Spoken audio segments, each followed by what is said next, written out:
თქვენ უსმენთ ახალციხის დასრულთა განათლების ცენტრის რადიო ედუსტრიმს. თვალი გვადარნეთ ახალციხის დასრულთა განათლების ცენტრის რადიო ედუსტრიმის YouTube-ისა და Facebook-ის გვერდებზე.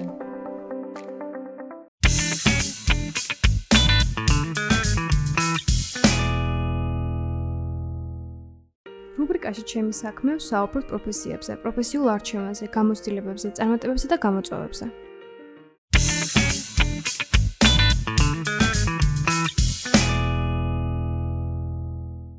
გამარჯობა, გაგვეცანით. მე ვარ თინა ლაღიძე, მსახიობი. ვის ადრეს ემსახურება თქვენი პროფესია? ჩემი პროფესია ემსახურება ხალხს, შემოქმედებით იდეებს და მთლიანად ხელოვნებას. და რატომ აირჩიეთ ეს პროფესია? იმიტომ რომ ვფიქრობ, რომ კინო და თეატრი არის ის სივრცე, სადაც შეიძლება შენ თვითონ გაიზარდო, იმოგზაურო, თავგადასავალში გადაეშვა და ასევე ამოგზაურო მაყურებელიც და რაღაც ცხოვრებისეული გამოცდილება გაუზიარო. ვინ ან რა იყო თქვენი შთაგონება? ჩემი შთაგონება იყო ალბათ საბჭოთა დროინდელი ფილმები, როგორც ევროპული კინო, ასევე ჩვენი ქართული კლასიკური ფილმები. რისი ცოდნა გჭირდებათ ამ პროფესიაში? ამ პროფესიაში უპირველეს ყოვლისა გჭირდება, რომ გქონდეს დაკვირვების უნარი, ჩემი აზრით.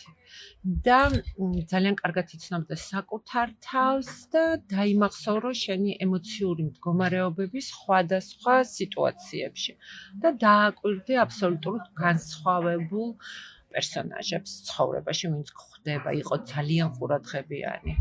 და თქვენ საქმიანობაში ყველაზე დიდი გამოწვევა რა იყო?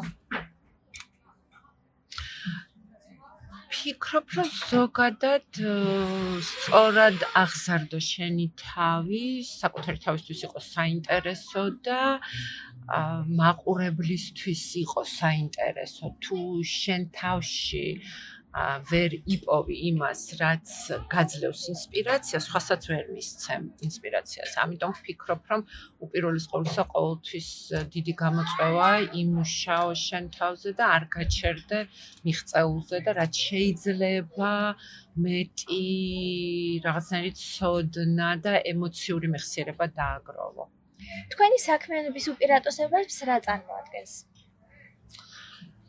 ალბათ სხვადასხვა ხასიათების შესრულება, სხვადასხვა ადამიანების ბიოგრაფიის გავლა და ამ ყველაფრის საკუთარ თავში გატარება და მერე ამისი მაყურებლისთვის გაზიარება. წარმოიდგინეთ 5 წუთი გაქვთ სამსახურში. რას გააკეთებთ პირველ რიგში? პირველ რიგში გავალ გადასაღებ მოედანზე.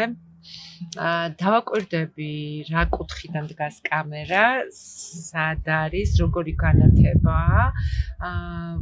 კარგად გავიაზრებ მოცემული ტექსტი, რა გეოგრაფიაში არის მოთავსებული, იმ გარემოდან რა შემიძლია გამოვიყენო, რომ ჩემი პერსონაჟისთვის ბევრად უფრო ბუნებრივი იყოს ქმედებები მოცემულ სიტუაციაში და ალბათ ვკითხავ რეჟისორს რა მოლოდინი აქვს ჩემგან ამ კონკრეტულ სცენაში. უფრო რთულია დაწყება თუ შენარჩუნება? ჩემი აზრით თანაბრად რთულია. თუ სტარტი არ გამოგდის, რთულია აუცილებლად მოძებნი მერე გზას როგორ აკრიფო, მაგრამ მაინც სტარტი მნიშვნელოვანია, იმიტომ რომ ძალიან დიდ ფორას გაძლევს, რომ მერე ადვილად წახვიდე წინ.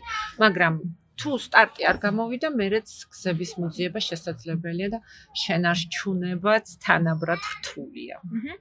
და არსებობს თუ არა რაიმე სტერეოტიპები თქვენ საქმიანობასთან დაკავშირებით? უამრავი სტერეოტიპებით არის გატენილი ჩვენი პროფესია. მაგალითად, რეჟისორებს ძალიან უჭირთ წარმოიდგინონ მსახიობი, რომელსაც იცნობენ სხვა ამპლუაში და თვითონ სცადონ მისთვის ამპლუას შეცვლა. და ერთი და იგივე ამპლუას იყენებენ ერთი და იგივე მსახიობის მიმართებაში, რაც ჩემი აზრით არ არის სწორი, იმიტომ რომ მსახიობს ხშირ შემთხვევაში გაცილებით დიდი პოტენციალი და ამპლიტუდა აქვს. და ამჟამად რა გაძლევთ ყველაზე დიდ მოტივაციას? ამჟამად ალბათ ხალხთან შეხვედრა, აი მაგალითად დღევანდელი დღე, რომ მე და თქვენ შევხვდით ის, რომ ჩვენ ჩამოვედით ახალციხეში და კინო არის ჩვენი რაღაც ურთიერთობის მედიუმი და ის, რომ ჩვენ ახლა ერთად ვნახავთ კინოს და გვექნება უნიკალური გამოცდილება ერთად ფილმების ნახვის და ამის შემდეგ ჩვენ შევძლებთ ერთმანეთს აზრები გაუზიაროთ და ეს მართლა უდიდესი სტიმულია. რას ურჩევდით მათ, ვინც ახლა ირჩევს პროფესიას? კარგად დაფიქრდნენ თვითონ რა აძლევთ აი იმ ცეცხლს და მოძრაობის სურვილს და არ ჩათვალონ რომ თუ კი რაღაცა არის მათთვის ჰობი, ის არ შეიძლება გახდეს პროფესია. იმიტომ რომ როდესაც შენი პროფესია არის შენი სიამოვნების წყარო, ეს არის უკვე საწინდარი დიდი წარმატების და ყოველთვის პრაქტიკული და პრაგმატული გადაწყვეტილებები არ იმარჯვებს. ანუ ორივეს აბსოლუტურად თანაბარი უფლება აქვს გადაწყვეტილების მიღების დროს, რომ განიხილოს თანაბრად. ამიტომ კარგად დაფიქრდეს მას რა უნდა, რას შეაკლავს თავს, რისი ასე ეგრეთ წოდებული მონა იქნება თავის პროფესიაში, რა მისცემს აი ამ უსაზღვრო ენერგიას, რომ აკეთოს ეს საქმე 24/7-ზე. დიდი მადლობა. არაფრის.